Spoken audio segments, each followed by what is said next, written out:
justo para contribuir con las mejores prácticas durante este proceso de cuarentena. Básicamente, ampliar todo el conocimiento acerca de... Obviamente, acompañar a PALEC. Juntamente con las instituciones aliadas, con quienes sumamos esfuerzo en este caso.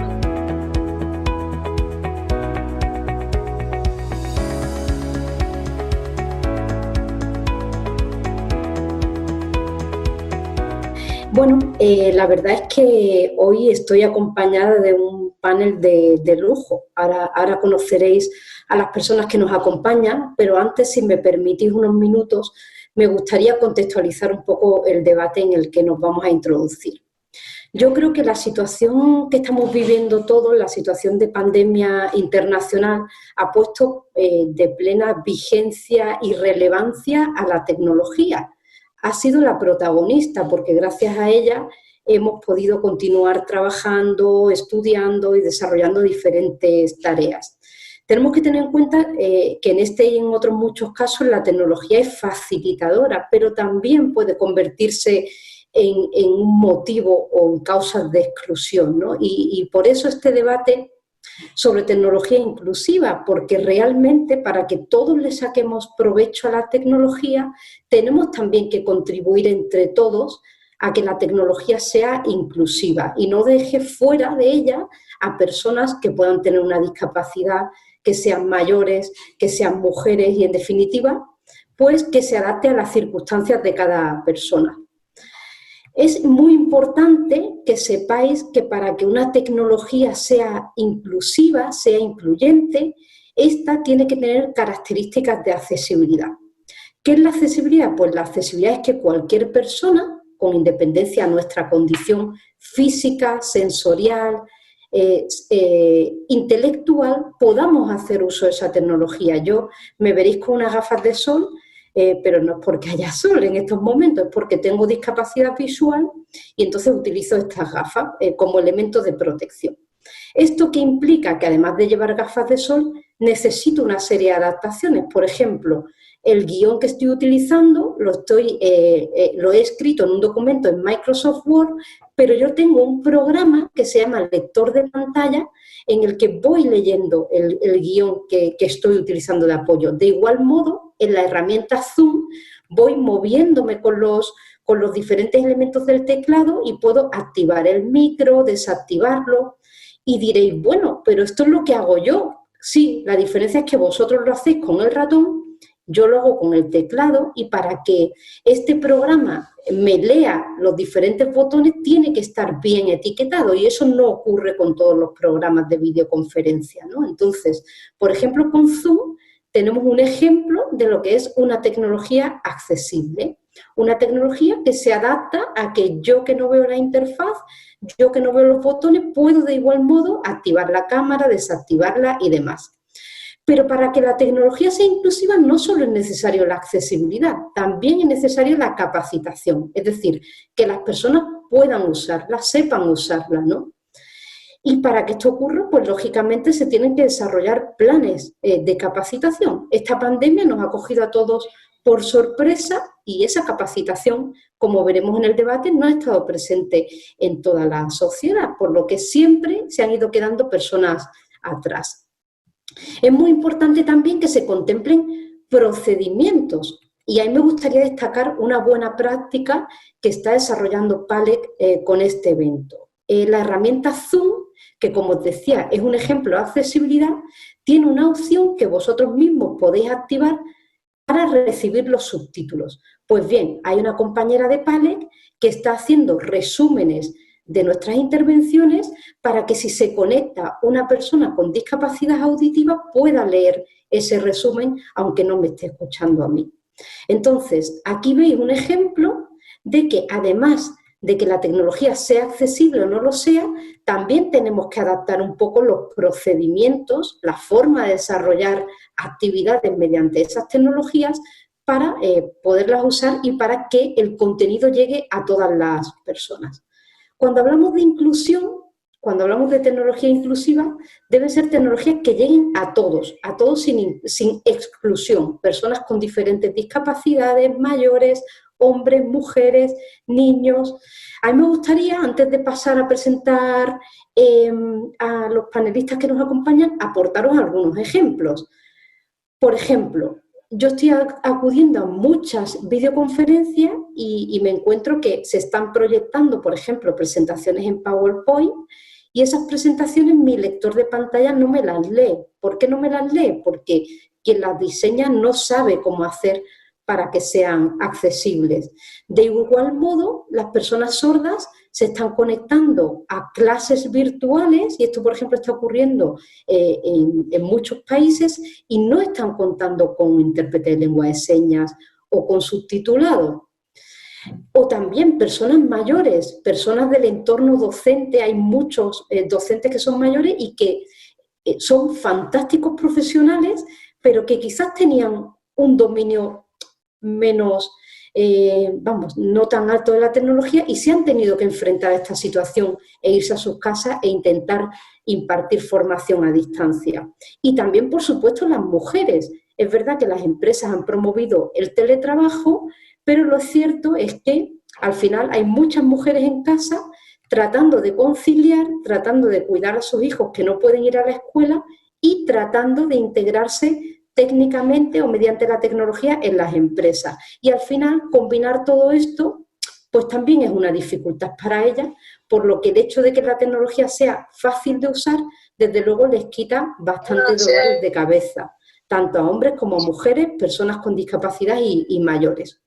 Bueno, ahora sin más me gustaría presentaros a las 5 personas que me acompañan, que son los verdaderos protagonistas de este debate.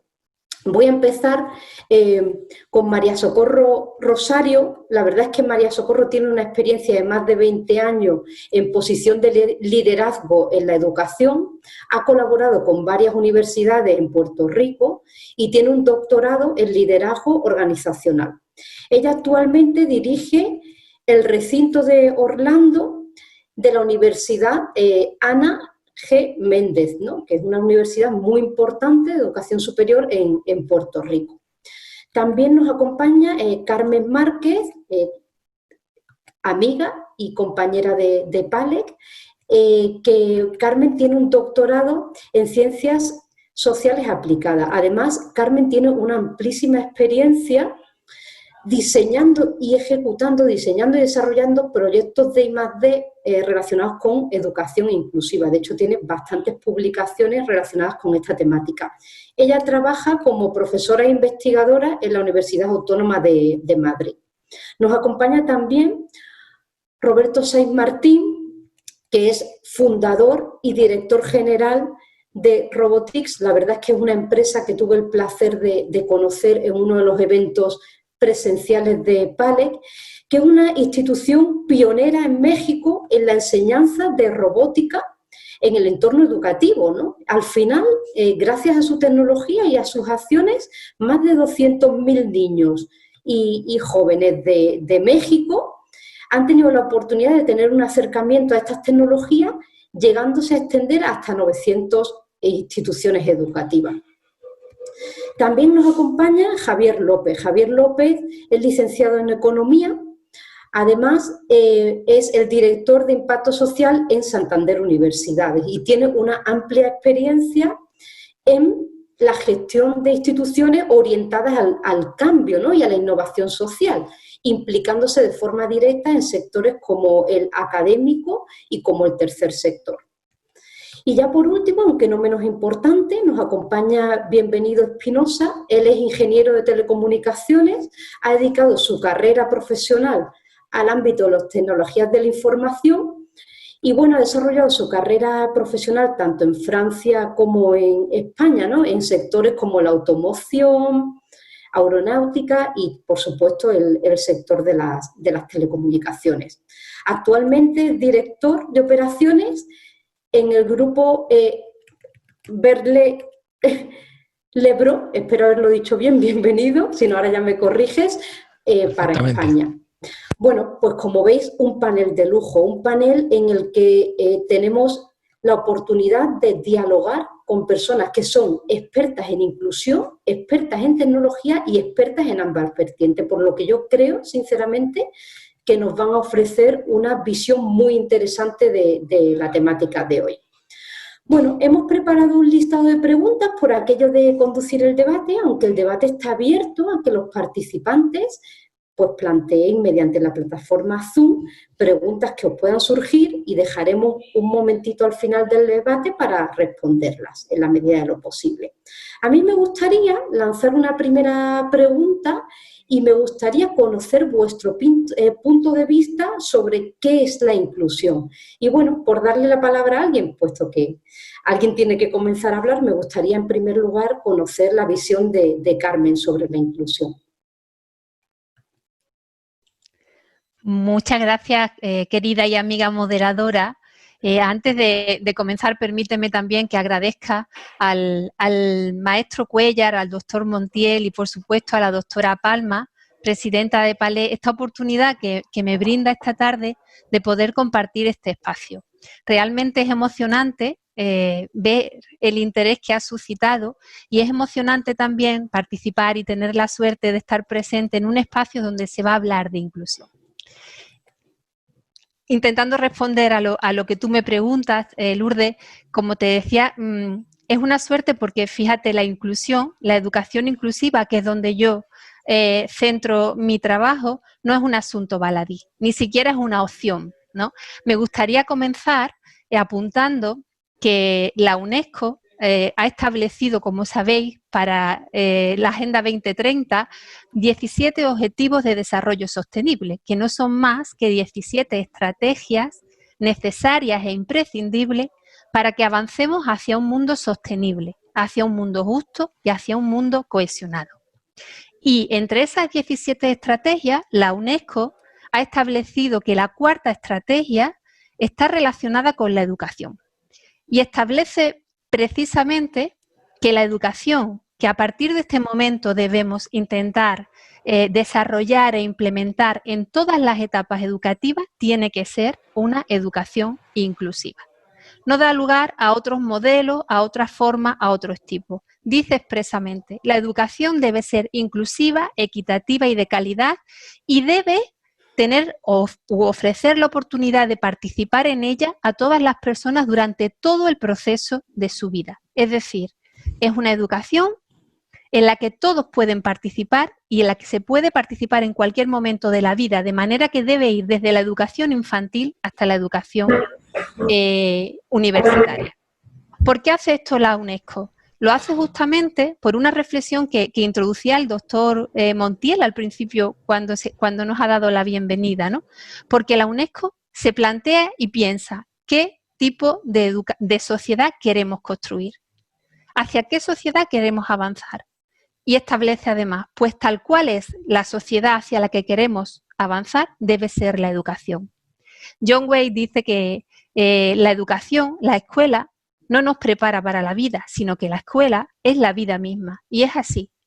La educación debe ser inclusiva porque en el mundo en el que vivimos, donde todos somos tan diferentes, donde hay una diversidad infinita de razas, de lenguas, de etnias, de género, de capacidades, no puede haber otra escuela que no sea una escuela, que no sea una universidad, que no sea un sistema educativo que acoja y celebre esa diversidad. Entonces, para mí la inclusión es ese norte hacia el que debemos avanzar todos. Y también es una suerte que esta tarde estemos aquí no solamente representantes de instituciones educativas o del ámbito de la educación, sino que también empresas privadas, instituciones del ámbito más económico, instituciones del ámbito de las nuevas tecnologías, porque para avanzar hacia ese proceso es necesario que se haga unidos, es necesario que se den sinergia entre todos los agentes sociales.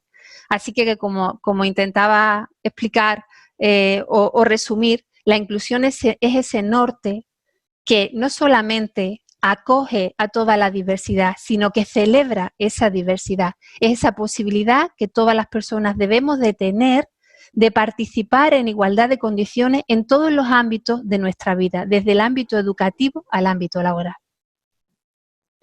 La verdad es que has hecho una magnífica exposición de lo que es la inclusión y me gusta además esto que señalas de celebrar, ¿no? Es decir, no tenemos que verlo como un escollo, como algo que complica, sino celebrarlo, ¿no? A mí me gustaría, ¿algún otro compañero de panel quiere complementar a lo indicado por Carmen? ¿Qué tal la visión de Santander Universidades, por ejemplo, con el contacto tan estrecho que tenéis precisamente con el entorno educativo? ¿Cómo veis la inclusión en este ámbito? Vale. Nosotros es cierto que estamos muy focalizados en la educación superior. Bueno, primero, gracias por la invitación, porque nos da también la oportunidad de expresar la visión de una institución, en este caso Banco Santander, que tiene la perspectiva de un acuerdo con más de 1.200 universidades en el mundo y donde el tema de la inclusión es un elemento referente. Incluso tenemos una fundación, que es la Fundación Universia, que es una fundación adscrita al Grupo Santander que tiene mucho foco específicamente en la educación inclusiva y especialmente en lo que es la discapacidad. Vemos la inclusión como se apuntaba en el arranque de esta sesión, desde cualquier perspectiva, por tanto también no solo por discapacidad, sino por razón de género, por razón de la situación económica. Por ejemplo, en América Latina está mucho más claro que el acceso a la educación es más complicado que en un entorno europeo por razones de ámbito económico, y buscamos también desde Santander Universidades acompañar a los estudiantes en el acceso a la educación por ese tipo de cuestiones. Cuando hablamos de la tecnología, también distinguimos tres niveles. No simplemente hay un primer nivel que es el mero acceso a la tecnología. Nosotros hemos sufrido ahora mucho, las universidades han sufrido, nosotros lo hemos visto muy de cerca, que simplemente los alumnos no podían conectarse, independientemente de si tenían algún grado de discapacidad o no, simplemente el mero hecho de poder conectarse con los campos virtuales es un primer nivel de acceso. El segundo tiene que ver con la competencia digital o con la alfabetización digital.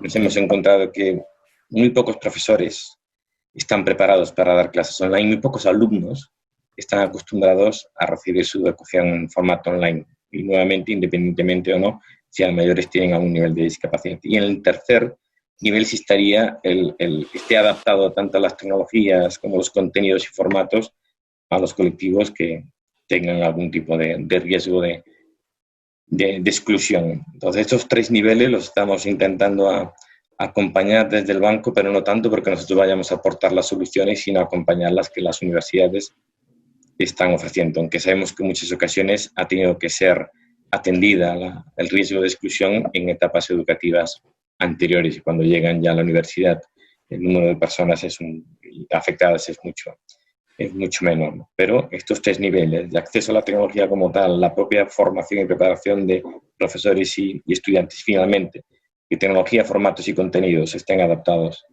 a colectivos con un riesgo de discapacidad, son tres frentes a los que estamos intentando aportar soluciones desde el banco, y es nuestra responsabilidad como un agente social más, no somos ajenos a esa realidad.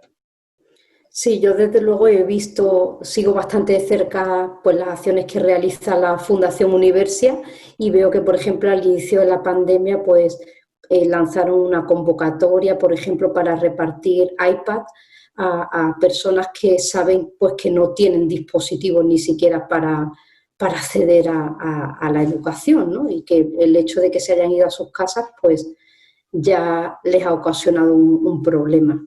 Continuando, aunque todos sois libres de participar en cualquier momento y cortarme, ¿vale? Pero por darle cierto hilo conductor al debate, me gustaría conocer, María Socorro, si conoce, y también Carmen, si conocéis ejemplos concretos, tanto de inclusión como de exclusión, que se hayan vivido en el entorno universitario, ocasionados principalmente por la pandemia, ¿no? Por este cambio tan brusco al que nos hemos enfrentado todos. Si quieres, María Socorro. Saludos, un privilegio ser parte de este panel. Reciban un saludo cordial desde la ciudad de Orlando, en la Florida. Para poner en contexto el tema que hoy nos invita. La Universidad Ana G. Méndez es la principal institución de educación privada en Puerto Rico. Hace 17 años identificó, ¿verdad?, con esta visión de desarrollo, identificó un modelo inclusivo aquí en Estados Unidos, específicamente en Orlando. A modo de ejemplo, nosotros recibimos estudiantes de más de 12 países. Así que nuestro modelo responde a un estudiante tradicional, el joven, el típico joven de 18 años que interesa una carrera universitaria, interactúa con todos estos, ¿verdad?, ciudadanos de Latinoamérica y el Caribe que estudian acá en Estados Unidos. Esto converge en un ambiente muy diverso. ¿Por qué? Porque tenemos estudiantes de más de 12 países, interactuando un joven con profesionales que vienen a buscar una oportunidad profesional acá en la ciudad de Orlando. Y esto implica que tenemos un joven que nunca ha ido a la universidad, que interactúa con un profesional que es médico en su país, que es ingeniero en su país, por mencionarle algunos ejemplos. Y esa riqueza, ¿verdad?, se da en el aula. Por tanto, este modelo inclusivo tiene grandes retos. ¿Cómo converge un joven con un profesional que tiene ya una carrera en su país? Así es que para nosotros el reto que tenemos es cómo ese profesor, como facilitador, mantiene ese balance académico, de forma que garantice que lo que ese joven, ese conocimiento que el joven aspira a adquirir, sea de la misma calidad que ese adulto mayor, mamá, papá, que trabajan, que vienen a buscar aquí una oportunidad de insertarse con éxito a la economía de la ciudad de Orlando, en un ambiente bilingüe. ¿Por qué? Porque nosotros una semana te preparamos en el idioma español y a la semana siguiente tus cursos son en inglés. Por tanto, nuestra meta es insertar con éxito a ese profesional, ya sea el joven, ya sea mamá, papá, que tiene unos retos en su vida, pero sin embargo todos sí tienen en común que aspiran a una carrera profesional. Así es que el reto de nuestro modelo inclusivo todos los días es más significativo. Uh-huh. Y Carmen, ¿cómo se está viviendo la pandemia en tu universidad? Las personas con discapacidad que estén matriculadas o que sean profesores, ¿cómo crees que lo están viviendo? Pues mira, Lourdes, yo me hago eco de las aportaciones que hacía Javier en la mesa, ¿no? Porque realmente ha sabido plasmar, ha sido muy específico en esas tres grandes oportunidades de mejora a las que nos enfrentamos, ¿no?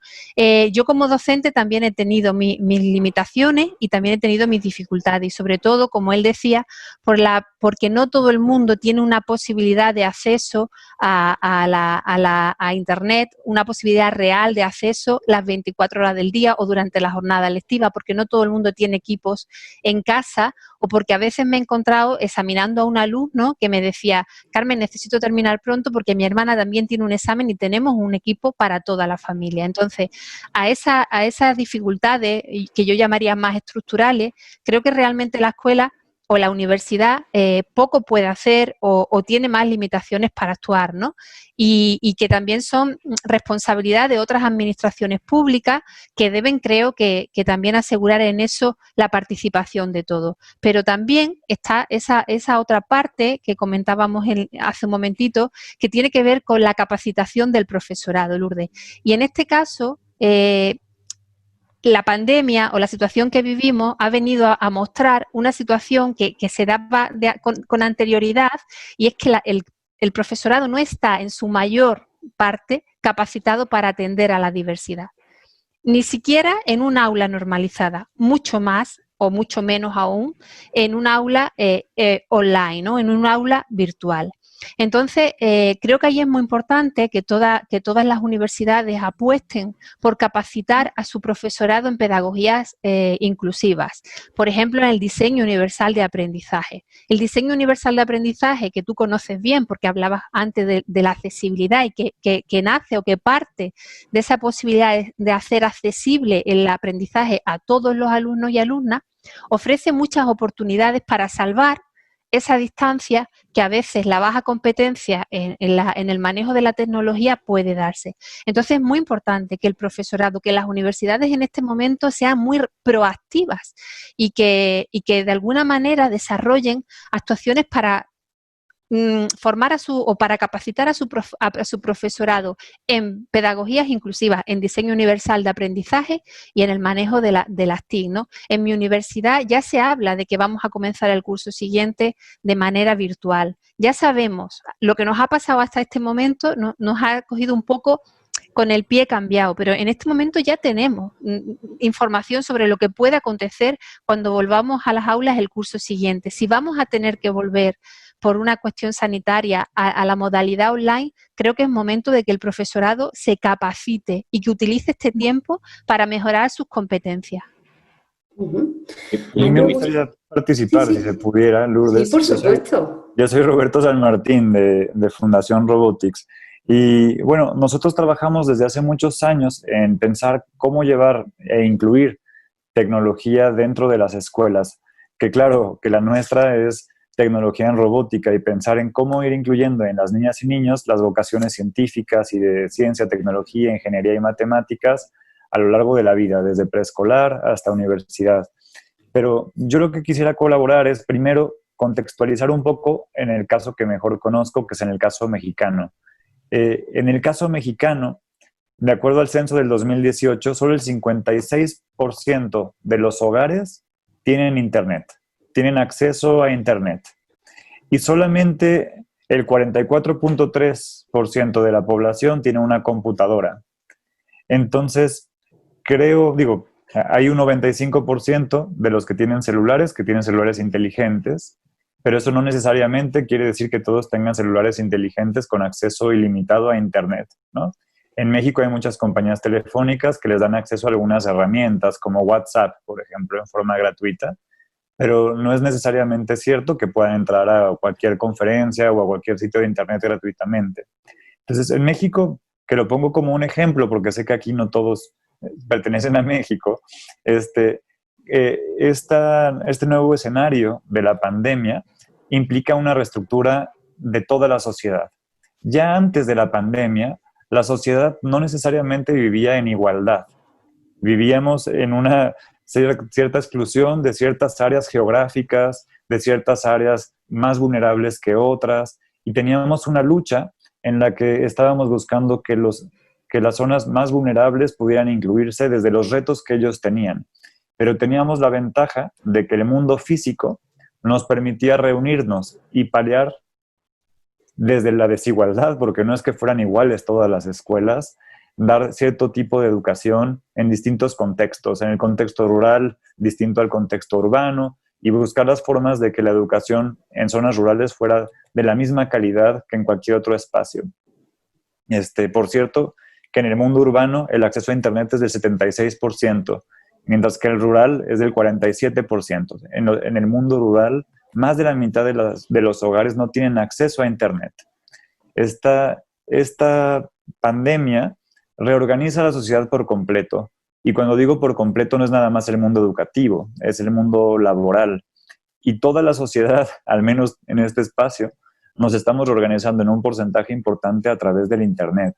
Y ese es un inmenso reto, porque entonces, definitivamente, y recurriendo un poco a la forma en la que lo explica Javier, pues estos tres tipos de fases de la accesibilidad se ven completamente en disrupción, ¿no? El acceso a la tecnología se ve de una semana a otra completamente afectado. Tenemos ahora probablemente a un 40% de la población en México que no tiene acceso a este nuevo mundo, como si geográficamente se hubiera separado su casa del resto del mundo y de la posibilidad de colaborar en este tipo de espacios o foros. Es más, me atrevería a decir que los que están aquí reunidos representamos probablemente, cuando menos, al 40% más afortunado de nuestros países. Digo cuando menos, porque si además tienen el interés de estar en este tipo de foro educativo, probablemente estén arriba, mucho más arriba de ese 40%. Y luego la competencia digital, pues es otro reto extra, ¿no? De ese 40% yo tengo muchos conocidos y conocidas que tienen internet y que tienen una computadora en casa, bueno, este mes, estos 2 meses han sido un verdadero reto poder entender cómo se le pica a una conferencia virtual, cómo se organiza todo desde fuera, los que tenemos algún tipo de organización, en verdad que hemos tenido que vivir el cómo voltear todo de cabeza para que todo funcione y marche correctamente. Entonces, sin duda que estamos ante un momento, al menos temporal, quiero pensar, en el que hay una gran brecha y donde esa desigualdad pues realmente ha afectado inmensamente la inclusión y está muy vinculado a la posibilidad de tener acceso a la tecnología. Imaginaos un mundo perfecto en el que ya todos tuviéramos el dispositivo, ¿no? A mí me gustaría que fuera bienvenido quien nos aporte algunos consejos o qué podríamos hacer una vez que el usuario ya tiene dispositivo para acercar la tecnología a las personas mayores, porque yo creo que ha sido uno de los colectivos bastante afectados en esta situación que estamos viviendo. Personas mayores que en algunos casos siguen en edad laboral y que se han tenido que ir a sus casas y seguir trabajando desde allí con a lo mejor bajas competencias tecnológicas. ¿Y qué consejos puedes darnos o qué te gustaría aportar? Muy bien, gracias, Lourdes. En primer lugar, quería saludar a todos los participantes como panelistas en este debate y a todos los que nos escuchan a través de esta iniciativa virtual. Y agradezco a Palek la invitación, mi humilde aportación y la de la empresa a la que represento. Nada, os agradezco la invitación en este sentido. Relativo a la pregunta que haces, yo diría que principalmente hay una doble responsabilidad. Hablabais en las anteriores intervenciones del significado de inclusión, en este concepto de diversidad y de atención a la diversidad, y se enfocaba en la parte educativa, ¿no? Roberto también hacía referencia de alguna manera al mundo empresarial. Y yo creo que hay una responsabilidad que tenemos las empresas y en especial la Berger Lebro, de la que os doy unos datos para que conozcáis, aquellos que no conozcáis. Berger Lebro es un editor de software. Nosotros nos dedicamos a la fabricación de aplicaciones software. Somos 1.700 personas en el mundo, es un grupo internacional. Estamos presentes en 6 países, con oficinas en 6 países, compañeros que trabajan desde estos diferentes países, y tenemos presencia en los 5 continentes con más de 50.000 clientes. Doy estos datos porque en esos 50.000 clientes, una gran mayoría pertenecen al sector público y hay una parte del sector privado. En este sector público, nuestros usuarios de las aplicaciones que nosotros proveemos, pues se engloban o se enmarcan dentro de este grupo que tú mencionabas, Lourdes, pues personas de diferentes culturas, de diferentes edades, que vienen de diferentes, formaciones o niveles educativos, y que tienen todos que hacer uso de un mismo aplicativo. Y no solo, en nuestro caso además, nosotros proveemos de soluciones software para entidades locales principalmente, para administración pública, que a su vez da servicio a través de nuestras aplicaciones a los ciudadanos, con lo cual abrimos todavía mucho más el espectro y de alguna manera hay que atender todas las casuísticas que un usuario se puede encontrar a la hora de interactuar con, pues a través de un teléfono móvil, a través de una página web, a través de un dispositivo tipo tablet, etc.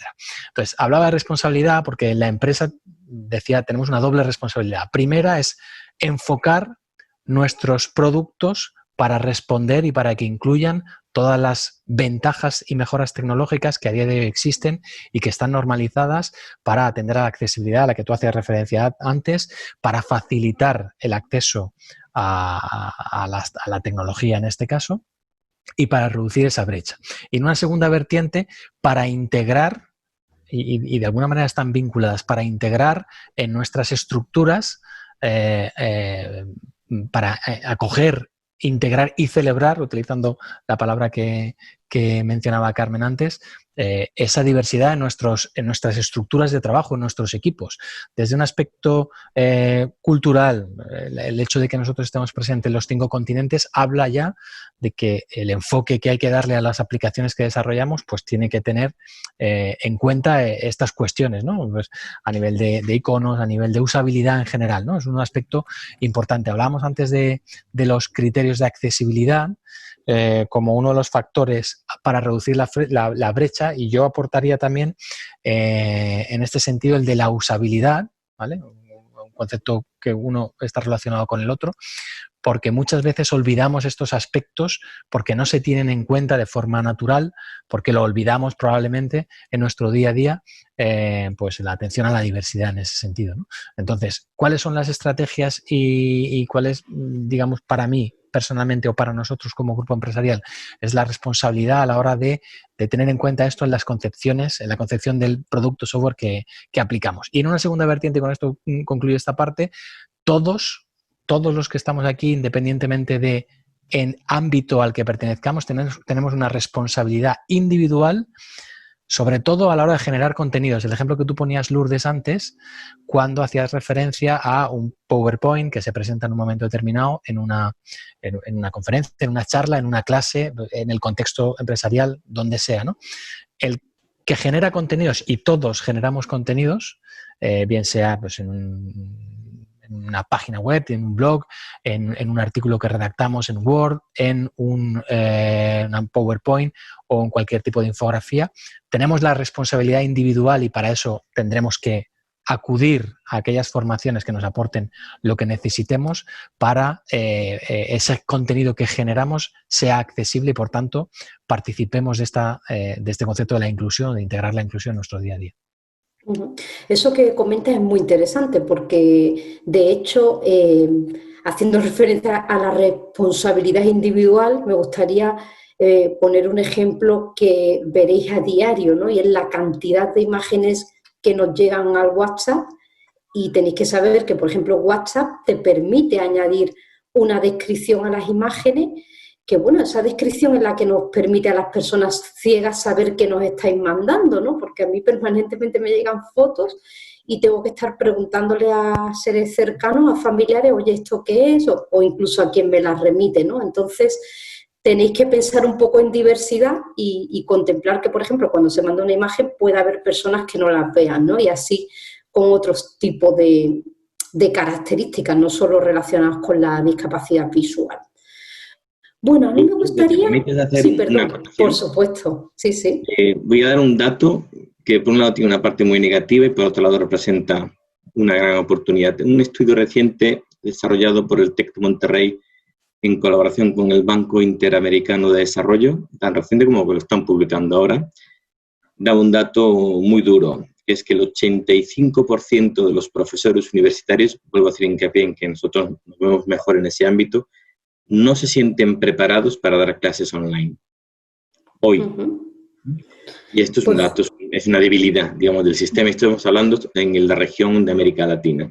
Pero también es una oportunidad, porque hay que abordar ahora un proceso muy grande de alfabetización digital del staff docente y incorporar en ese proceso de alfabetización digital la visión de inclusión es una oportunidad, porque van a tener que reaprender cómo dar clase, al menos en formato híbrido, que entiendo que es finalmente a donde acabaremos llegando, a una solución donde estaremos combinando lo online con lo presencial.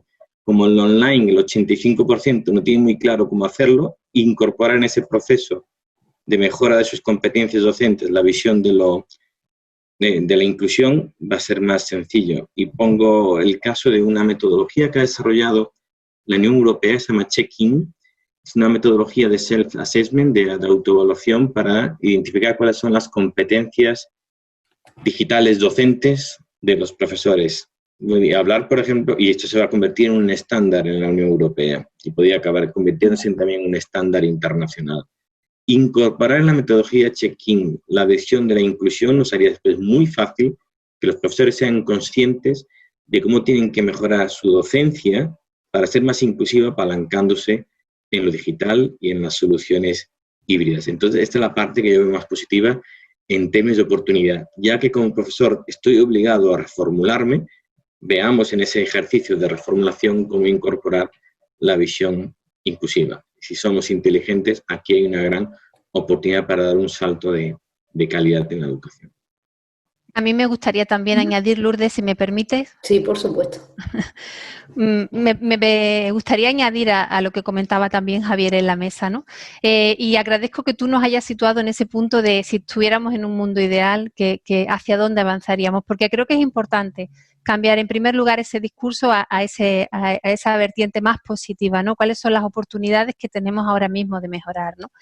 Y yo creo que hay como dos grandes bloques de oportunidades para hacer más inclusiva la educación semipresencial, online, virtual, como queramos llamarla o hacia donde tendamos en este momento. Por una parte, están unas estrategias que yo llamaría como estrategias de colaboración externa y por otra parte están las estrategias más internas, ¿no? ¿Cuáles son esas estrategias de colaboración externa? Pues un ejemplo lo estamos viendo esta tarde aquí. Las tecnologías nos pueden ayudar a las entidades, a las personas, a las instituciones que trabajamos en inclusión a conectarnos. Y no solamente a conectarnos, sino a intercambiar experiencias. Muchas veces las buenas prácticas de algunos contextos nos ayudan, adaptándolo a nuestros contextos, a establecer dinámicas de inclusión. Entonces, qué buena oportunidad incorporar esas nuevas tecnologías como un instrumento para compartir experiencias. También la colaboración externa está relacionada con lo que también se está dando, con un conjunto de instituciones como Palais, Banco Santander, Berger Lebron, las universidades que estamos colaborando en este momento, en este espacio. Tiene que reforzarse esa situación. Es verdad que existe y yo conozco muchas iniciativas de Santander, de Berger Lebron en concreto y de otras muchas entidades que apuestan por la inclusión, que están verdaderamente comprometidas por la calidad educativa y por un mundo más inclusivo en el ámbito educativo y en el ámbito social. Pero eso tiene que reforzarse. Todos los agentes sociales, todas las instituciones y todas las personas a título individual tenemos que sumar en este esfuerzo de colaboración externa, ¿no? Y de colaboración compartida hacia la inclusión. Y por otra parte, están todas esas estrategias internas que las instituciones deben promover, ¿no? Y están relacionadas con lo que comentábamos, con la capacitación del profesorado, ¿no? Es muy importante que el profesorado se pare en este momento y yo leí ahora en el chat, ¿no? Que algunas personas nos preguntaban ¿y cómo hacer una clase, ¿no? ¿Cómo reestructurar, cómo rediseñar el proceso de aprendizaje y de enseñanza que yo elaboro o que yo trabajo con mis alumnos, ¿no? Y en ese sentido, yo creo que las TIC sí nos ofrecen diferentes alternativas. Para mí, una de las mejores alternativas que me ofrecen las TIC, a mí como docente personal, es la de co-crear. Es la de trabajar de manera colaborativa con mi alumnado. Y os sorprendería, no sé, bueno, por lo menos a mí me sorprende mucho la creatividad, os sorprendería el dominio, os sorprendería la manera en que muchas veces los alumnos y las alumnas me presentan los contenidos que trabajamos en clase. Entonces, ser co-creadores de ese conocimiento, hacer una enseñanza colaborativa, forma parte fundamental de la inclusión. Y en eso las tecnologías pueden ayudarnos a todos los profesores. También las tecnologías me pueden ayudar como docente a personalizar la educación. Muchas veces nos quejamos, yo tengo clases de 68 alumnos, muchas veces y alumnas, ¿no? Muchas veces me quejo de que no puedo atender a todos a la vez o cuando hay 3 dudas a la vez en clase casi no me da tiempo, pero he descubierto que las nuevas tecnologías me ayudan, por ejemplo, a trabajar más de forma individualizada, a través de tutorías en Skype, en Zoom, en cualquiera de los espacios que nos permiten encontrarnos. Entonces, aprovechemos esa sinergia. El profesorado tiene que capacitarse sin lugar a dudas, porque si no, no podrá aprovechar esas oportunidades. Pero las nuevas tecnologías nos pueden ayudar mucho en la consecución de la inclusión. Solamente añadir que hay algo que me parece muy importante y es que la inclusión no se da de manera espontánea, no se puede improvisar. La inclusión debe desarrollarse de manera concienzuda. Debe programarse, debe implementarse y debe evaluarse. Y eso es muy importante que no lo perdamos de vista. Eso es muy importante porque de hecho con la pandemia se han ido aportando soluciones incluso a nivel internacional en las que no se ha contemplado la inclusión por el simple hecho de no haberse planificado, ¿no? Por ejemplo, se establece, por ejemplo, aquí en España el uso de mascarilla, uso obligatorio en determinadas circunstancias. No sé si os habéis parado a pensar que, por ejemplo, una persona sorda normalmente se apoya en la lectura labial para entendernos, ¿no? Y al final el hecho de que todo el mundo lleve mascarilla, vale, es un tema de salud pública, pero quizá, y de hecho se han inventado mascarillas transparentes para no tapar la visibilidad de los labios, que es muy importante para una persona que tiene discapacidad auditiva. Y como esto, pues otros muchos ejemplos. Se nos dice que tenemos que estornudar así, ¿no? Poniendo nuestro brazo y estornudando ahí, que es precisamente la zona en la que la persona ciega se apoya para ser guiada, por lo que mi riesgo a la hora de contagiarme es mayor, ¿no? Entonces, a mí me gusta, he querido aportar estos ejemplos relacionándolo con lo que comenta Carmen de que es importante planificar y, como ella bien dice, no se puede improvisar, porque si se improvisa estaremos dejando a gente perjudicada, ¿no? A mí me gustaría, la verdad es que Javier ha aportado datos muy interesantes, pero me gustaría ver vuestra valoración sobre si los niños y niñas, si los estudiantes están preparados para que el curso que viene realmente puedan enfrentarse a un aprendizaje real y efectivo, ¿no? Porque ya sabemos que los profesores tienen serias dudas, pero ¿y los estudiantes?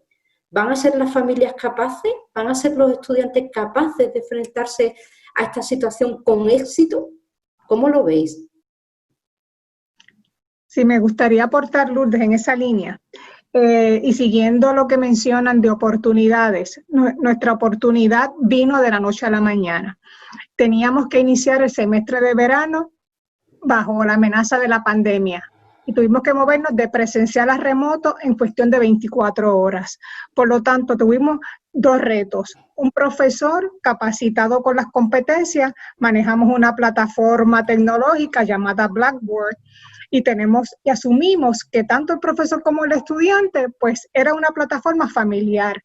Sin embargo, nos encontramos con la realidad en esa primera semana de verano de que no necesariamente ese facilitador profesor dominaba y podía manejar su secuencial a nivel efectivo como presencial. Así que tuvimos que activar un comité, un task force, activarlo de la noche a la mañana para que apoyara tecnológicamente a ese profesor. Y ¿sabes a quién también? Al estudiante. Para nuestra sorpresa encontramos grandes retos, estudiantes que no tenían el equipo, estudiantes cuyos equipos no necesariamente tenían, ¿verdad?, el ancho de banda que se requiere ni la conexión necesaria. Así que tuvimos que poner a la disposición del estudiante equipo y un comité técnico que los apoyara 24/7 para poder retener a ese estudiante y retener tanto al profesor, porque te encuentras con un profesor con unos retos psicológicos de que cómo yo hago efectiva mi clase, la llevo de presencial a remoto, cómo logro retener a ese estudiante, entusiasmarlo. Así que, por tanto, preparándonos a futuro, estamos ahora en una capacitación intensa, tanto del profesor como de ese estudiante, para asegurarnos que en agosto, si esto continúa y nos mantenemos remotos, todo esto que atravesamos sea la gran oportunidad de aprendizaje para ambos, tanto el profesor como el estudiante. ¿Alguna aportación más en este sentido? Yo solo voy a añadir brevemente, prometo, a lo que comentaba la doctora, también que me parece muy importante que si vamos a trabajar en la capacitación del profesorado, no reproduzcamos metodologías tradicionales que ya se han visto que excluyen y que limitan las posibilidades de aprendizaje. Es decir, las nuevas tecnologías nos tienen que también que ayudar a reflexionar sobre esto mismo. Las metodologías tradicionales se establezcan en una clase presencial o se establezcan a través de un entorno virtual, son excluyentes, no inclusivas, muchas de ellas. Entonces, hay que tener mucho cuidado en esto. No capacitemos solamente al profesorado para manejar las nuevas tecnologías y reproducir un modelo de enseñanza tradicional. Vayamos un paso más allá, apostemos por esas pedagogías inclusivas que puedan ser trabajadas a través de entornos virtuales. Yo creo que sería muy enriquecedor para todos los asistentes que aportáramos pues consejos o qué podríamos hacer realmente desde las instituciones educativas o desde las instituciones en las que nos integramos, sean educativas, tecnológicas o incluso nosotros a título personal, para promover la inclusión y disminuir la brecha digital. Yo, mientras os lo pensáis, porque aquí sí que me gustaría que intervinieseis los 5, os voy a aportar un ejemplo que compartía con la doctora Verónica Adriana Palma y que bueno, pareció interesante incluso para que se desarrollase en PALEC, ¿no? Y es que, por ejemplo, aquí en España, yo lo que estoy viendo con la pandemia, pues que se han desarrollado redes de voluntariado, por ejemplo, Fundación 11 tiene una, hay otra asociación que se llama Cibervoluntarios, que lo que están haciendo es, mediante servicios de voluntariado, ayudar a esa capacitación básica, ¿no? Desde luego sin competir con empleos, ¿no? Y con formaciones regladas que lógicamente están ahí y tienen su función principal, ¿no? Pero muchas veces es verdad que una llamada telefónica a una persona mayor para explicarle cómo hacer una videoconferencia y que pueda hablar con sus nietos, especialmente teniendo en cuenta que hay gente en residencias de mayores que llevan más de 2 meses sin ver a sus familiares, pues ese tipo de gestos hace que como sociedad podamos avanzar, ¿no? Y me gustaría que cada uno de vosotros aportaréis algún ejemplo, si lo tenéis en mente. Si queréis, seguimos el orden en el que os presenté, por darle un orden a las intervenciones. No sé, María Socorro, ¿qué ejemplo se te ocurre que se podría aplicar a nivel social para potenciar la inclusión y disminuir la brecha digital? Y en nuestro caso, estamos evaluando la experiencia tanto del profesor como del estudiante, de esta experiencia remota. Y para ello estamos trabajando unas encuestas donde vamos a evaluar la experiencia tanto del profesor como del estudiante una vez culmine este semestre. Con ambos resultados de esas experiencias, vamos a establecer cómo vamos a capacitar, qué talleres vamos a trabajar que atiendan las desventajas y los desafíos que enfrentó tanto el estudiante como ese profesor de cara al inicio del semestre de agosto. Muy interesante. Carmen, ¿qué nos puedes aportar? ¿Qué ejemplo, por ejemplo? Bueno, a mí me gustaría también brevemente detallar una iniciativa que justamente la pusieron en marcha mis compañeras de la Universidad Autónoma y que está relacionada con el aprendizaje-servicio, ¿no?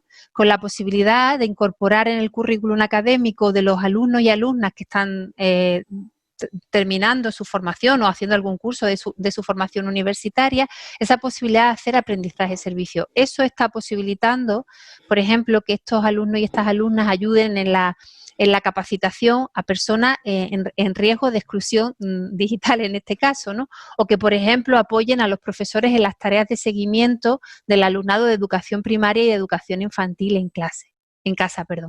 En mi perspectiva, yo considero que vamos a tener como fenómenos a corto plazo y a mediano y largo plazo.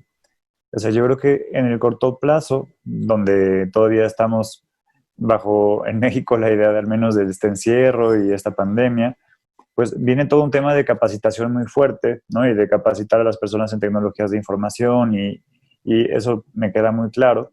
Pero creo que muy pronto, para países como el nuestro, que tiene solo el 50% de los hogares en Internet, va a ser muy importante generar estrategias presenciales saludables y vamos a tener que pensar cómo compatibilizar otro tipo de estrategias además de las virtuales. En México y otros países se lanzó un gran proyecto de enseñanza vía televisión, que ha sido ampliamente criticado. En consecuencia, creo que vamos a tener que recurrir a la innovación de acuerdo al contexto y pensar en forma, pensar cómo nos adaptamos al contexto de lo que nosotros sí tenemos. Y yo creo que a mediano plazo tenemos que no dejar de ver que creo que esta pandemia ha puesto de nuevo en manifiesto la importancia de poder hacer del conocimiento y de la tecnología algo en lo que participemos todos, no solo como consumidores, sino también como creadores. Y creadores de tecnología tanto educativa como tecnología per se. O sea, creo que en la medida en la que queremos generar un mundo inclusivo, necesitamos permitir a cualquiera que desarrolle esta posibilidad en el futuro. De otra forma, creo que vamos a seguir en este como ciclo del que creo que tenemos que pensar cómo salir. Javier. Yo un par de reflexiones, más que ya de ejemplos concretos, que una se refiere a los alumnos y otra a los profesores, y me es igual el nivel educativo. En el caso de los alumnos, me apalanco sobre lo que decía antes Carmen, el aprendizaje colaborativo. Creo que el aprendizaje por pares, o apoyándose los alumnos en los pares, es una gran oportunidad ahora mismo.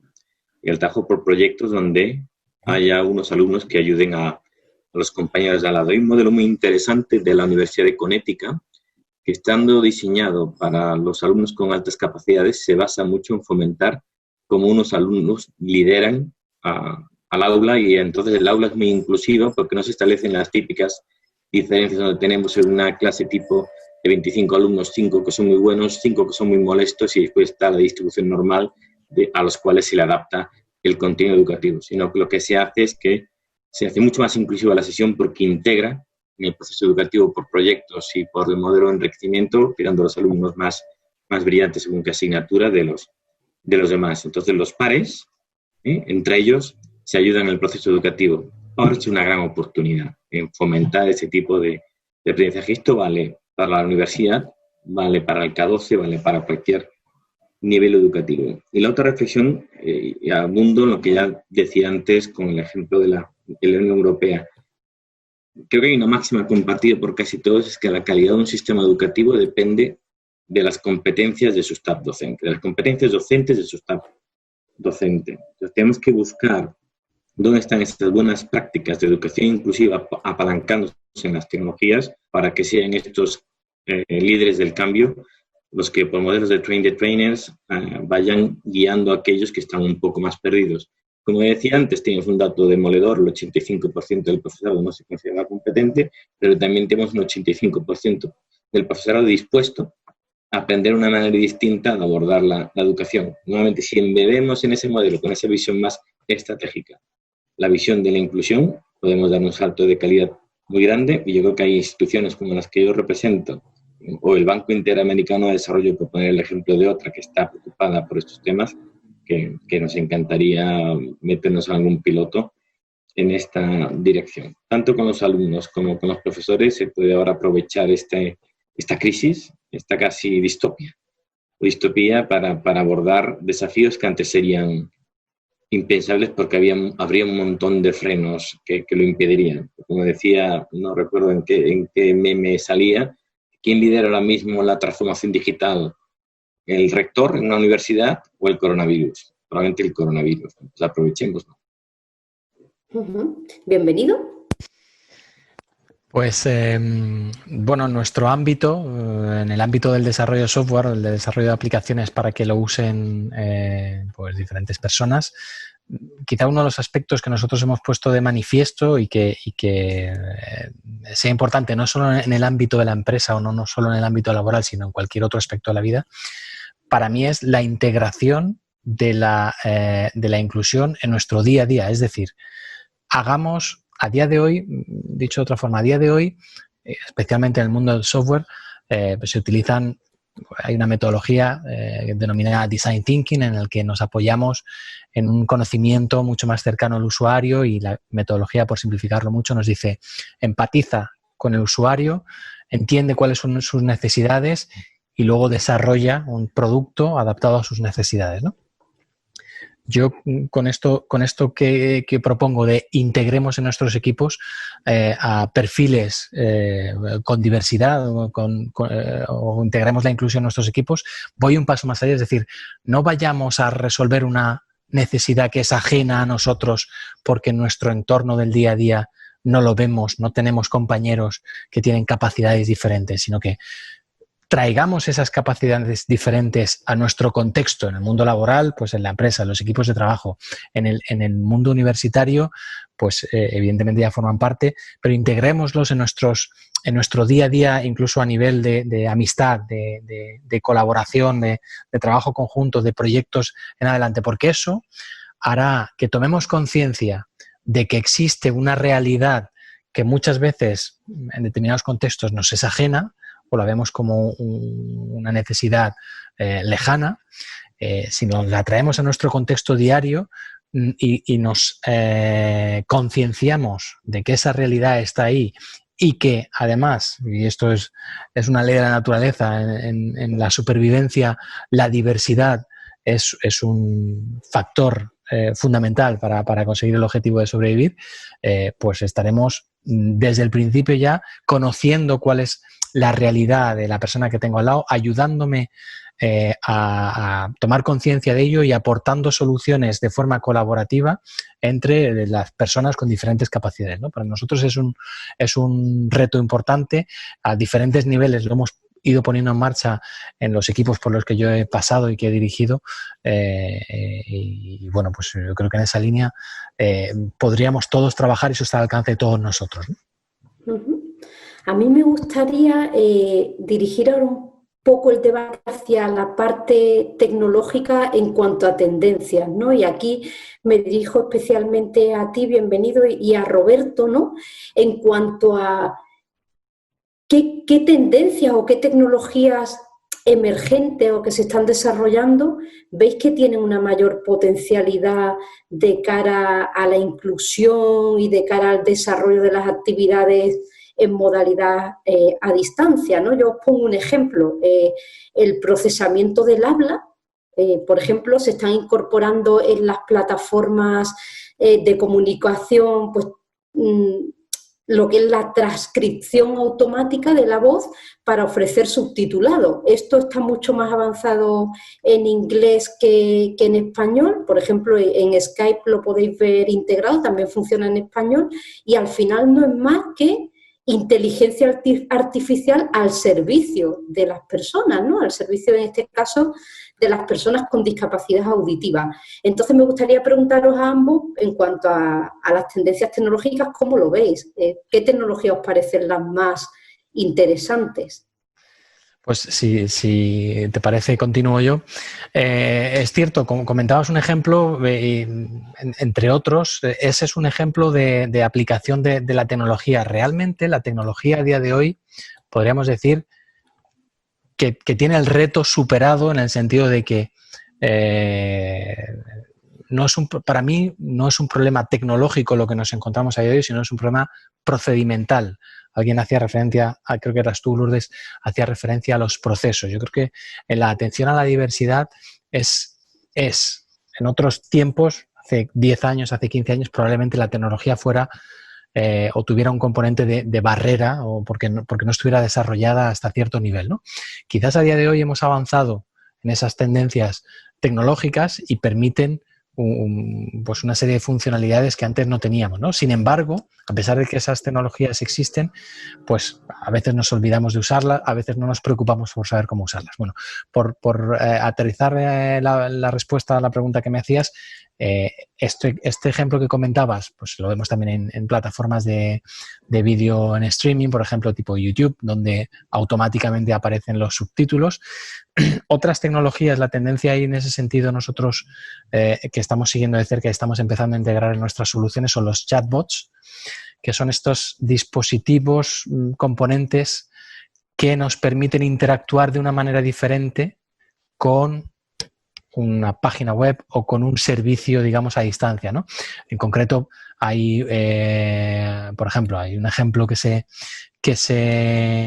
ha distribuido por las redes, donde Google ha desarrollado un chatbot que permite, solo con el uso de la palabra, sin necesidad de escribir nada en un navegador, localizar una peluquería y reservar en esa peluquería una cita simplemente haciendo uso de un chatbot en el que el usuario llama por teléfono y en el otro extremo, es una página web, pero te responde una interlocución, como si fuera una locución, pero que en base a inteligencia artificial es capaz de reaccionar de forma como si fuera pues, una conversación entre dos personas para entender, contextualizar y resolver situaciones pues, cotidianas, como por ejemplo pedir una cita en la peluquería, ¿no?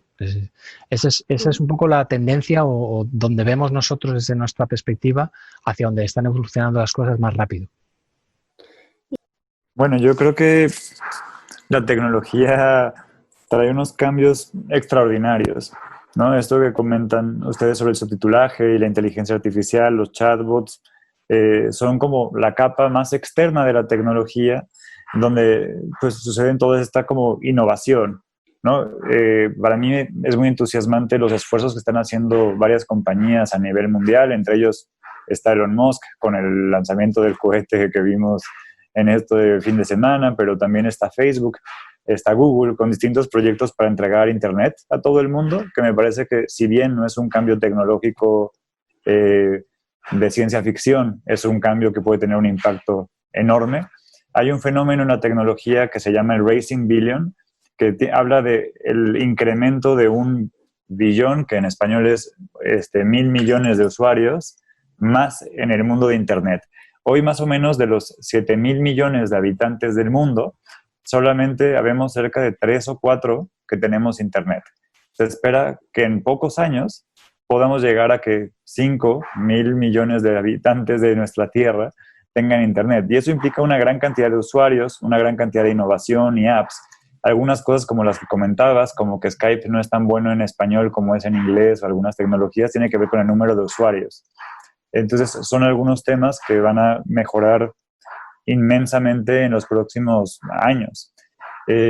Para mí, creo que además de hablar de la capa tecnológica, habría que hablar de cómo preparamos a los ciudadanos desde que están en preescolar, que por ahí hay algunos en el chat, y universidad, inclusive los que ya están trabajando, inclusive los adultos mayores, para navegar en este mundo tecnológico. Yo creo que ahí me iría yo de nuevo a tecnología educativa. Entonces yo hablaría de que, por ejemplo, tendencias como STEM en educación, de integrar los conocimientos de ciencia, tecnología, ingeniería y matemáticas desde edades tempranas, en preescolar, el que los alumnos y alumnas puedan pensar cómo ser creadores, cómo usar, como mencionaba Carmen, estas tecnologías de una forma más creativa y no nada más en la enseñanza tradicional, y aprovechar esta disrupción tecnológica que nos hizo presa para pensar cómo generar una disrupción de capacidades y habilidades más creativas, creo que es lo que va a permitir que más personas sean parte del desarrollo tecnológico. Y eso es lo que yo creo que podría generar más bienestar, más allá del uso de la tecnología que se va a ir generando. Bueno, sabéis que esta pandemia pues en realidad ha sido una sorpresa para todos y que el grado de desarrollo de la misma ha sido variable en función del país, ¿no? Hay países que parece que lo están controlando, países en los que ahora está en pleno desarrollo, pero de lo que sí se habla es de que esto puede volver a suceder, ¿no? Entonces, ¿qué lección creéis que tenemos que aprender para que si vuelve a ocurrir ya no sea una sorpresa y sea menos brusco pues el salto, ¿no?, que tenemos que dar? ¿Qué lección os lleváis de todo esto? Yo una que quiero poner encima de la mesa es que la formación híbrida viene para quedarse, donde probablemente no va a haber un modelo dominante. Ahora mismo no hay otra opción que la formación online, porque la presencial no es factible, pero tampoco creo que cuando vuelva una cierta normalidad nos iremos por completo al modelo previo al de la pandemia. Nuevamente insisto en la idea de la oportunidad que tenemos que desarrollar un modelo de formación híbrida, que algunos ya lo estaban desarrollando antes de, y habrá que pensar por qué. En un caso en Estados Unidos, que es la Universidad de Georgia Tech, está dando la vuelta a su modelo educativo, donde el grado esencialmente iba a ser un grado online y las sesiones presenciales iban a ser como un complemento, y ellos empiezan a decir: mi campus no está en California, mi campus está en casa de mi estudiante, mi campus es el mundo.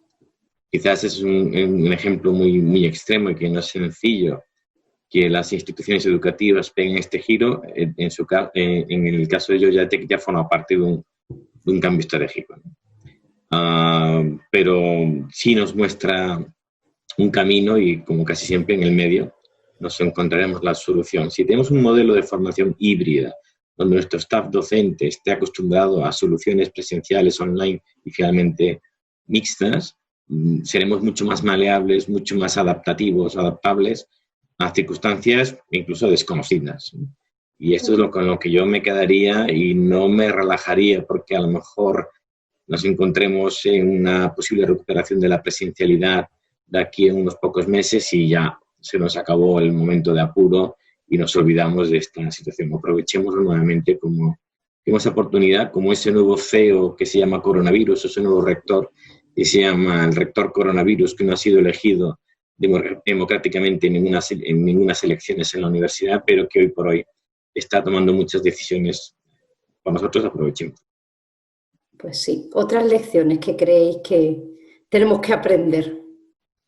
Bueno, perdón.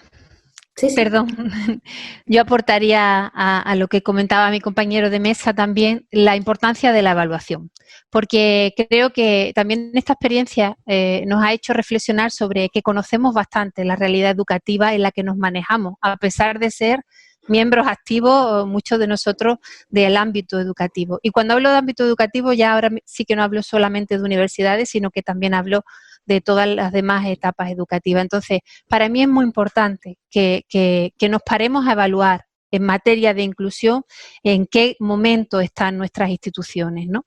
Cómo de inclusivos son nuestras escuelas, cómo de inclusivas son las prácticas, son los procesos y cómo de inclusivas son nuestras universidades, ¿no? En ese sentido, creo que es muy importante porque no podremos mejorar nada que no conozcamos y que no hayamos evaluado con antelación, ¿no? Es muy difícil, lo decíamos antes, improvisar, ¿no? No se pueden sacar soluciones de la chistera de la noche a la mañana. Entonces, es muy, muy importante ese proceso de evaluación. Sistema tuvimos la suerte, además, de desarrollar un proyecto que justamente financió Santander Universidades sobre un sistema de indicadores de inclusión, ¿no? En ese caso era un sistema destinado a las universidades, pero puede ser extrapolable a cualquier otra etapa educativa. Y en esto creo que hay que hacer un gran esfuerzo y una gran inversión. Para poder desarrollar cualquier actuación de mejora, se debe conocer bien la realidad. Y la realidad es cambiante, evoluciona cada día y debe estar siempre monitorizada y testada. ¿Alguna última lección antes de que pasemos al cierre? Pues... Bueno, ambos podéis, ¿eh? Tenemos tiempo. Sí, sí. Gracias. Doctor, adelante. En nuestro caso particular, con el resultado de la encuesta, de la experiencia tanto del profesor como del estudiante, vamos a desarrollar unos indicadores claves de éxito. ¿Por qué? Porque hemos identificado que el interés por estudiar no ha mermado.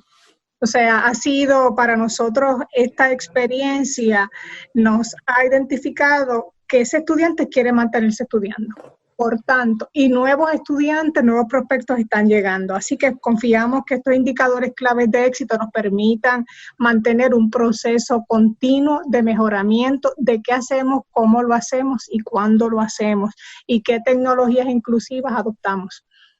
Sí, bueno, reflexionando todo este tiempo de confinamiento y demás, la lección que me gustaría que no se nos olvidara a todos y que se ha mencionado quizás de pasada en una intervención anterior, es el hecho de que la humanidad lo que le ha caracterizado siempre es la capacidad de adaptación y que en una situación tan adversa y tan novedosa para todos como la que hemos vivido, hemos sido capaces de adaptarnos más o menos rápidamente. En cada contexto pues habrá pasado de una manera o de otra, pero hemos sabido romper las barreras mentales autolimitantes. Es decir, en el trabajo había que acudir a la oficina obligatoriamente porque si no, no había otra forma de trabajar. En la universidad había que acudir al campus porque si no, no se podía recibir o desarrollar los conocimientos y las capacidades necesarias. Y todo eso hemos visto que hemos sido capaces en un espacio muy corto de tiempo de cambiar automáticamente, de adaptarnos y de proponer soluciones en un sentido o en otro, unas con más, otras con menos éxito. Pero yo creo que esta lección no debemos de olvidarla porque muchas veces la limitación no está, lo decíamos antes, no está en la tecnología, la limitación está en nuestra capacidad de creación o de creatividad en este sentido y extensible a otros contextos, ¿no? Con lo cual, siempre pensemos que lo convencional no tiene que ser la única forma de resolver las problemáticas que tenemos en el día a día y que somos capaces de, en este caso, por una circunstancia externa, ¿no? Lo citaba Javier con el rector coronavirus, pero que bien pensado no hubiésemos necesitado que llegara a esta situación para tomar según qué decisiones. La hemos necesitado porque como sociedad pues nos vemos en ese momento, ¿no? Pero es interesante guardar en mente esta reflexión de romper esas barreras mentales sobre la forma de hacer las cosas, porque existe otra forma de conseguir los mismos objetivos. Bueno, hemos hablado de muchos... Perdona, sí, Roberto. Sí. Gracias, Lourdes. Yo no sé si desperté un poco pesimista, pero yo creo que para mí una de las grandes enseñanzas, de nuevo, de este tipo de catástrofes, pues no sé si son naturales o no naturales, como nos pasó en México en el sismo de hace 2 años, es entender que estamos ante un momento único. Y creo que algo que a mí me hace pensar mucho esto es que tenemos que entender que las cosas ya no son como eran antes de este momento y que tenemos que, dentro de esta nueva forma de estar, encontrar la solución a cómo estar y cómo lograr los objetivos que tenemos. Creo que estamos en un momento de mucha incertidumbre. Habemos momentos de optimismo en el que queremos imaginar que la nueva normalidad o la normalidad anterior regresará en 2 meses. Yo creo que tenemos que empezar a pensar que esa nueva normalidad va a estar varios años, quizá los siguientes 2 o 3 años, quizá en formas distintas, ¿no? Y quizá encontremos la forma de atenuarlo y encontrar la forma de estar presencialmente de pronto. Pero yo lo diría así de tajante, porque creo que tenemos que pensar desde hoy cómo reordenamos todo lo que nos rodea. No les quisiera decir que se esperen unos 8 meses a pensar cómo reordenar su forma de enfrentar la educación con sus alumnas y alumnos. O sea, desde hoy piensen en cómo reorganizar su casa, cómo reorganizar el espacio desde donde trabajan, la computadora frente a la que se sientan este tipo de eventos. Desde hoy creo que tenemos que empezar a diseñar o mejorar estrategias efectivas de enseñanza a nuestras alumnas y alumnos para el contexto que tengan nuestras alumnas y alumnos. Algunos enseñarán en universidades donde sus alumnos tengan internet, tendrán una serie de retos muy distintos a aquellos que están en una educación preescolar, a aquellos que los enseñantes son los padres de familia, aquellos que están en una condición rural. Entonces creo que tenemos que hacer estrategias. Y otra cosa que a mí me enseñó esta contingencia es que creo que es un gran momento de voltear hacia adentro, y eso también quiere decir que tenemos que tener un equilibrio, sí, de buscar la respuesta en el exterior y en la colaboración con el otro, y creo que en esta mesa hay grandes posibilidades de colaboración y grandes ejemplos internacionales pueden iluminar de unos a los otros, pero de todas formas tenemos que regresar a nuestra casa, a nuestro espacio, y desde nuestra individualidad creo que tenemos que tejer la solución para nuestro contexto. En algún punto del día tenemos que cerrar y decir, bueno, ¿y yo qué voy a hacer en mi contexto? Y ahí tenemos que acompañarnos de nuestra comunidad y tomar decisiones para nuestra comunidad desde el interior. Creo que para mí ese es un elemento muy importante, porque tenemos que además tejer soluciones que sean sostenibles para nuestra comunidad en los siguientes 3 o 4 años. Y creo que eso va a ser algo muy importante en los próximos 6, 7 meses. Muy interesante todas vuestras aportaciones. Bueno, la verdad es que hemos ido recorriendo diferentes aspectos relacionados con la tecnología, la educación y la inclusión. Hemos hablado de disponibilidad de dispositivos, de disponibilidad de red, de accesibilidad a las herramientas, de capacitación, de método, muy importante, de la importancia de no improvisar, planificar adecuadamente y de reflexionar, esto último que comentaba Roberto, ¿no? Reflexionar, analizar y replantear, también como comentaba Carmen, sin improvisar.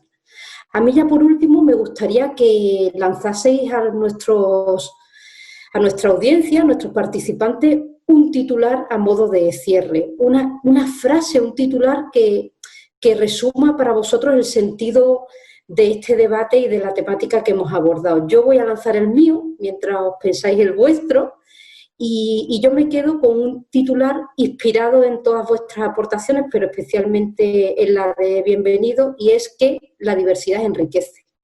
Yo la verdad es que cuando empecé a trabajar pensaba que era experta en discapacidad y no era experta en discapacidad, era experta en mi discapacidad, que no es lo mismo.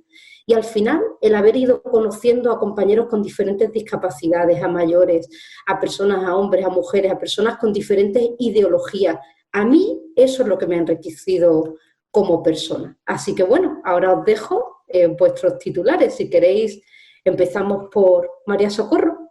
¿Tienes el tuyo? Parto por aquí. Esta es una gran oportunidad que nos permite crecer, ¿verdad? Crecer como seres humanos sin perder las competencias básicas, que es la comunicación, ser solidario, actitud positiva. Así que es una invitación a volver a lo básico apoyado por la tecnología.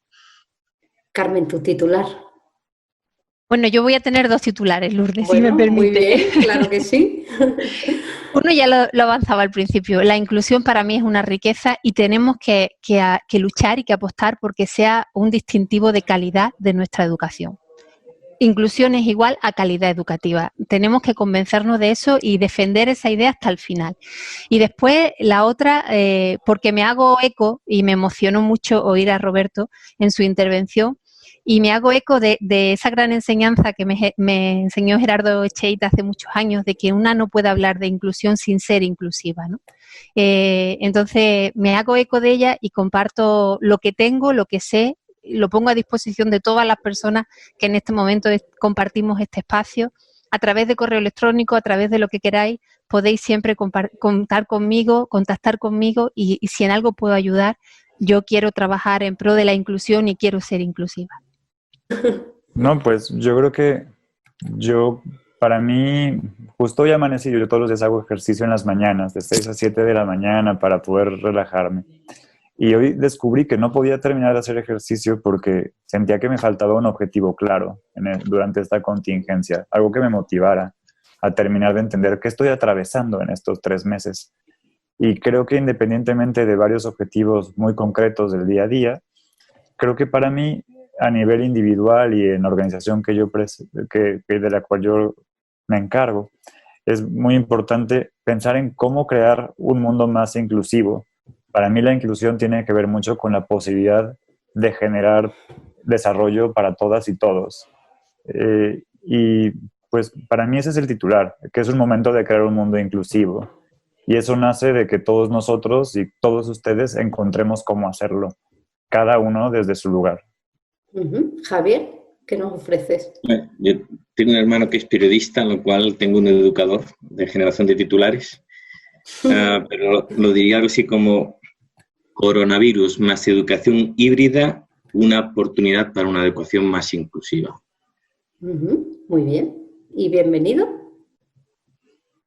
Pues yo quizás sintetizaría de alguna manera las opiniones que hemos comentado en este foro, expresando de la siguiente manera. La sociedad que todos queremos construir, que es una sociedad moderna del siglo XXI, está más que nunca en nuestras manos gracias a la tecnología. Muy bien, pues yo quiero daros un aplauso virtual, que lógicamente es bastante silencioso por los medios que tenemos, pero de verdad que creo que habéis aportado muchísima calidad a este debate. Espero que las personas que nos han escuchado tengan la misma valoración.